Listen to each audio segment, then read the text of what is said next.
À quelle occasion, président JC, président JC. Ah, quelle occasion. Quelle occasion. Bonjour d'abord. Ah là là Ah, là. bonjour d'abord, Monsieur le président. journaliste, bonjour, Bonjour. Mais Qu'est-ce que vous faites ici, président JC? Vous voyez, on s'est non, mais écoutez, c'est ça, donc, occasion, on a profité de l'actualité à Mikolo, donc, Makambozo, les canards. Na poto awa donc naza na ba question ya reposer yo donc non na vous attend ebele naza ba question moko mibale misato ya reposer yo président donc tomoni mikolo yo président ya rassemblement Félix Tshisekedi aza wana poto na secrétaire général ya IDPS Jean-Marc Abound baya wana poto oko pesa biso explication pour na arriver na bango wana na poto. Merci beaucoup, monsieur le journaliste.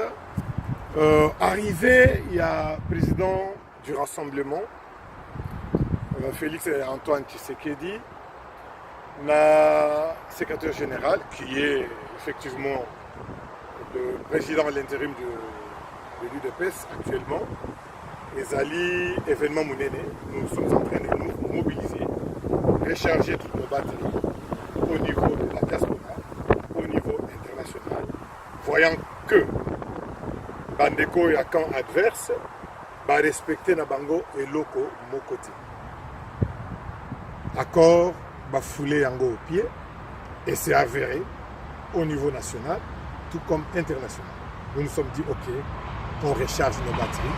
Et on a qui m'a démonstration mouké au Salamaki dernièrement, les 8 LNF, il y a ville morte. Et donc ça a été bien répondu, c'était positif.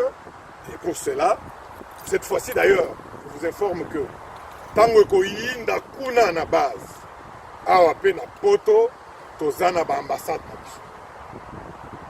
Donc, dès que le mot d'ordre est donné, dès que la désobéissance civique commence, eh bien, le mot d'ordre sera respecté à 100%, l'intérieur du pays, tout comme l'extérieur du pays.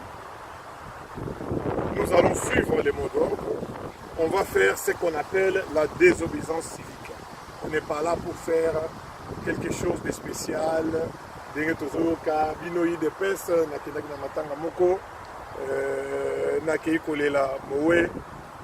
comme la situation du Congo préoccupe tous les Congolais, j'ai dû recevoir quelques questions.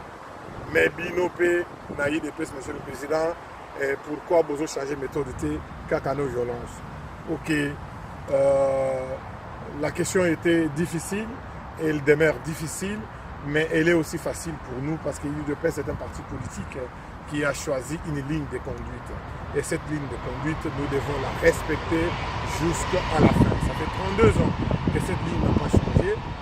Et Kabila, nous ne pouvons pas faire l'erreur de nous fabriquer un nouveau dictateur, un nouveau monstre du genre de Kabila. Parce que les Kabila, c'est des monstres, c'est des petits monstres. Kabila, c'est un petit monsieur, mais qui n'a rien compris. Parce que tout ce qu'il fait, c'est comme un homme qui a des intentions suicidaires. Azol Kaliwa, mais Alinga Koufana Batumi. Tout simplement. Il sait que tous les Congolais, même Banzembozo Mbama. Oui, il paraît qu'il y a Njili na Masina Wabeta qui est Mabanga. Voilà, dernièrement, ça c'est des signes qui présagent son départ. Batoubayebi Kazana Bahar, Batoubayebi Kabomara Batu. Mais ils n'ont pas peur. Mais président, Nazoka Moualisusu ke Bozolo Baki Bakor, Eza donc Kabila Boyi Kondima Bakor Wana, mais Bino Bozo Landa ba élection. Est-ce que ba élection au Salama Ndengenini tant que Bino Bozana Seni, Bozana Senite, ba élection aux Alaka triqué en tant que Ye Azawana Rolingara Moutunaya Zalawana, même. Monsieur le journaliste, pour souffrir de mingi na question na yo, kopé sanga réponse te pour autour une question na koyi pour sungayo bouquet pour na peuple congolais à profiter ayo. L'UDPS a grandi en maturité dans la politique. En 2007, lors des élections, M. Etienne Tshisekedi avait été accusé pour la politique des chaises vides. Politique à chaises vides, Bazakoloba, voilà, atiki pouvoir na maboko ya batu mususu bongo ya rozwanini. Alors, tout ce que je veux dire tout ce soir, c'est que Félix Tshisekedi ne veut pas laisser un trou vide. Ibusumoko boye keza vide non. Mwana mobali wana asa mayele abwanya mingi. Vous avez vu dernièrement, il est allé se faire enrôler. C'est pour que le peuple un jour ne l'accuse pas. Soki ke Kabila tamsusu azosala ba manigance na ye que seni asi enrôler moi batu na ye ya muke poignet na ye ya batu. Après amoni que IDPS n'a pas été mobilisé, n'a pas mobilisé la population pour s'enrôler, a trouvé que non, na ba enrôlement wana bato muke bazali bakoki ko manigancer makambo na bango pour nous tricher encore. Félix Tshisekedi n'a jamais azotinda biso azotinda bino ndenge moko na ngai nazoloba lelo continuer enrôlement na bino lâcher te soki Kabila akei na ye na makambo ya élection tokokende na ye na élection tokobeta ye kuna po biso oza na ngrambiaka. Mais en 2011, na 2011, Papa Tshisekedi abetaki ye mais ayibaki lisusu hein. Voilà. Yambalo oyo moyen ya koyiba ekozala te. Dans quel sens? Parce que d'accord oyo biso tosalaki wana badispositif nyonso ezwami na ndenge nini. Tous les bureaux, il y aura toujours des témoins de l'opposition et les témoins du pouvoir. Et ces témoins, après dépouillement, tous constatent et signent ensemble des PV. Oh, mais et avec cela, ça va nous permettre de bien vraiment fixer et regarder comment tout va se dérouler. Mais il y a beaucoup de conditions et beaucoup de précautions qui sont dans l'accord que nous devons respecter. Mais de la manière que M. Kabila est en train de fouler cet accord à pied, est en train d'aller recourir au rassemblement illégitime, sans sens, avec Léo Lengankoyi, avec les Tchibala, eh bien, écoutez, nous allons faire l'appel à la désobéissance civique d'ici là, et Kabila doit partir. Il partira même avant la fin de l'année. Mais Président, il y a une question encore. Napoto wa ba combattant bazo silika bazo loba makambo moko ya contre Jean-Marc Abound na Félix Tshisekedi. Bon, tu sais comprendre était bon réaction ya yo ezandeni président Jean-Claude. Na yoka ki bande ko combattant ebele ba Patrick Chibangu ba Ndeko Babin Masombo avec qui on a fait un travail considérable. Donc interpeller tout simplement la mémoire et Bande Konabiso, les combattants. En l'occurrence, Ndeko Babin, je t'avais suivi na télévision ou bien na micro, il y a Papiguen. Ou Bimi na ligne, il y a combat na yo. Oza Mubundeli, Munene, na kati ya combat.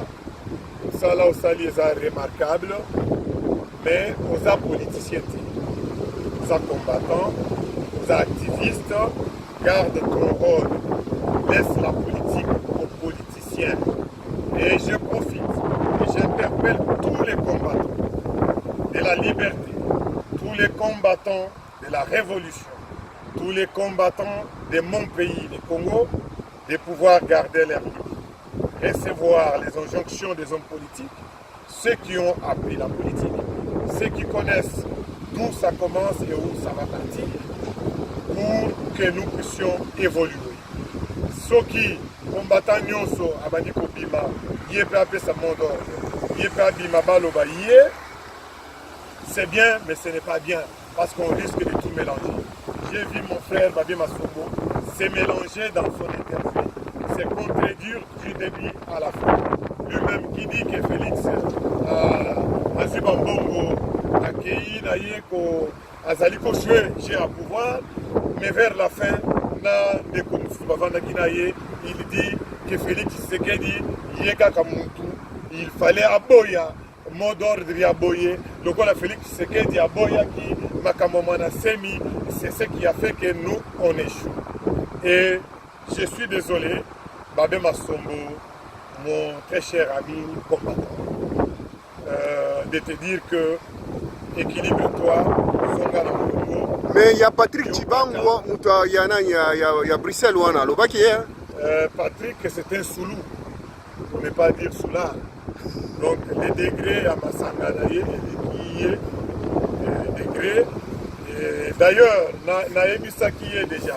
Patrick, ezakaka ke na kombo ya bana mboka nazo kolomawa nasi nazwaki vidéo na yo oyo déclaraki guerre avec la France yo na makambo wana batanta wana olobelaki wana vidéo wana nazala et je suis prêt soki okontinue na masanga na yo wana ezomema mabe bakomporter aux plaintes et tu vas répondre pour tout ce qui s'est fait na kati ya batanta nakebisaki yo déjà namoni neti ke okanisi na bosani je n'ai pas oublié, je n'oublie rien. D'ailleurs baoyo bakoyoka mbela oyo te tokokende na bango na baméthode mosusu parce que nous savons que nous sommes un seul peuple. Nous avons des fois bamakambo ya koyokana moi confusion ekotaka et oyo balobi non oyo balobi oui, ce n'est pas vraiment pour moi un intérêt ou un avantage de se diviser à ce point. Les choses de Zaka toujours. Mais, na ba rebelle oyo bakolia kotosa te message on a pesa. Beaucoup vont se retrouver en prison. Bako se retrouver dans la prison parce que Kabila ayakawa. Tout le monde va combattre va bloquer que vous avez le droit à Royati. Jean-Pierre Balambert menda ayakawa avant de pesa alerte wana ayakawa. Tomoni nanga mutu azojoue carte ya opposition mutu aza na carte ya élection azalaki aone tomoni mobilisation Paul Kagame andeko na ngai ya Katangwanda na Apareko vous faites la honte de notre pays parce que tout ozoloba wana même Kabila nous savons tous que ils sont des baza ba instruments na maboko ya Kagame. Donc, père à Makamoutou, tout Ebikeza, Paul Kagame, il est venu ici, il était à Bruxelles. Le même jour, ça coïncidait même à votre réunion très importante. Oh, Bokoye, Kolongwa, Malamoko, na kati ya réunion, Bokoye, Kosala Elumelu, Bokoye, Komarché, Bokoye, Komanifester, Bolaki, si opinion internationale que Moutoua, Zobomboka, Nabiso, Yé, Oy. Mais, pas même une petite vidéo n'est sortie de votre part. Félix Tshisekedi a eu sa rapport dans la Félix Tshisekedi, son chef, c'est le peuple congolais. C'est sa base. Le peuple congolais est avec lui. Il n'a aucun rapport à donner dans Bandeko ou Kuto Touvani. Avant un rapport à rendre le peuple. Ni ce peuple, Tokutunaye, au salaki boypo na nini au kendaki boypo na nini. Alors pour tout simplement vous dire que bandeko bozana libunga botala malam Félix Tshisekedi n'a pas été demandeur du poste de premier ministre. Awebimi boutade moko o bakolongola chibala bacha Félix Tshisekedi il a répondu, vous l'avez suivi, il vous dit tout clairement que je ne suis pas demandeur. Je n'attends pas ça. Je n'ai aucune négociation à faire avec ces messieurs-là. Et s'ils veulent se sauver, qu'ils se sauvent eux-mêmes. Bami sauver, Président, Président, dans la question à Souka, donc, pour nous attendre, yo mingi, nous avons posé question yo, pour tout l'ingi que soulèvement populaire est salement en Mboga na biso. Papa, moi, na semi, ne moi, na semi, à Zoloba le 21, lundi prochain, soulèvement populaire. Pourquoi pas IDPS, Achana et Loboko, Batuba Bima, Kanambe Akende. Mais si Koyo, Toko Sanganate, hein? Merci Mingi, monsieur le journaliste. Vous n'avez pas, depuis que mon ACM a signé qui alerte d'ailleurs il y a des 7, je ne suis pas intervenu à intervenir. Parce que dans le question,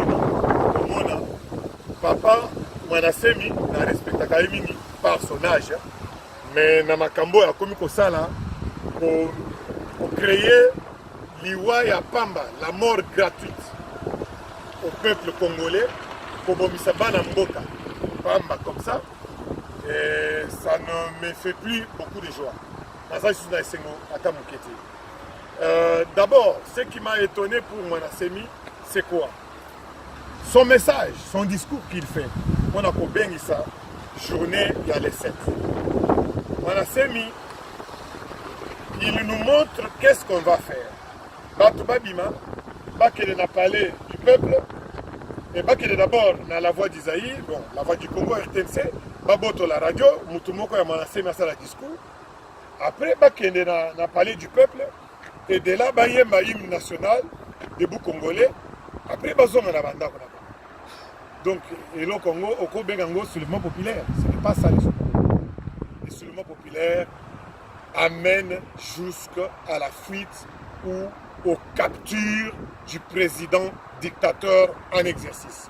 En l'occurrence, Kabila devrait être capturé par les gens de Mwanasemi, ou là, le mot d'ordre déjà. Alors, le papa Tshisekedi alobaki bakangela donc. Voilà, ça c'est un mot d'ordre précis.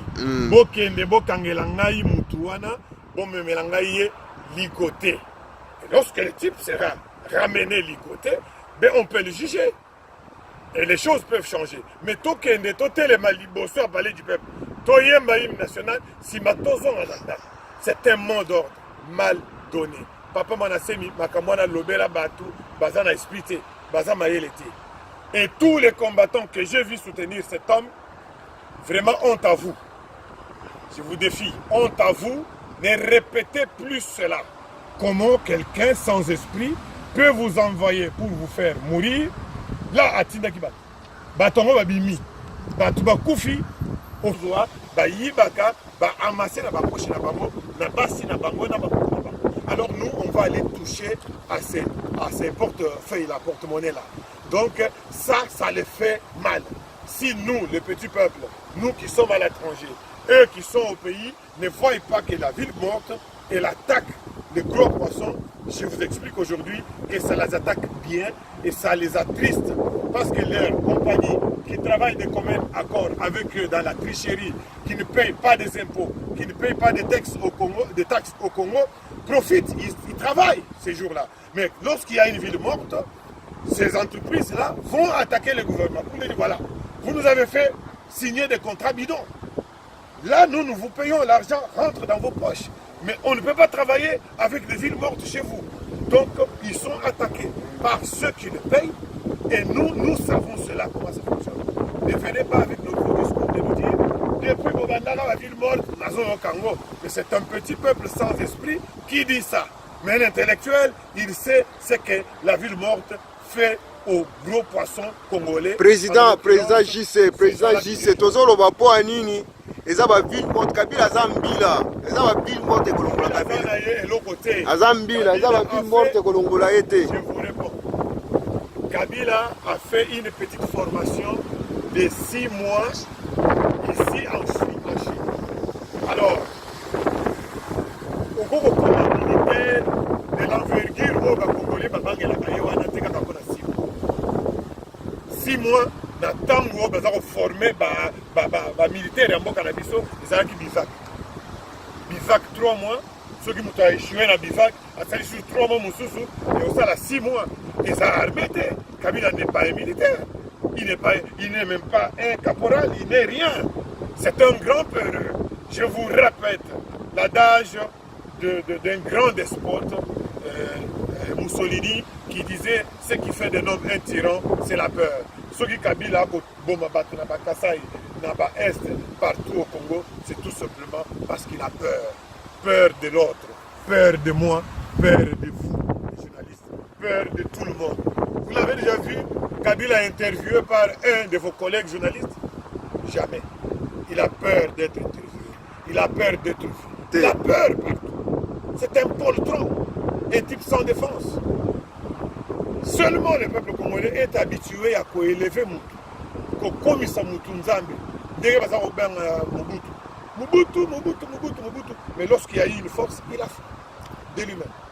C'est comme Kabila. Barwandais, Bazanaye, Bazaboy, Bazaboy. Ils ont parti à la manchocratie. Alors, suite à cela, beaucoup de monde a foutu à Kabila. Merci, Président JC.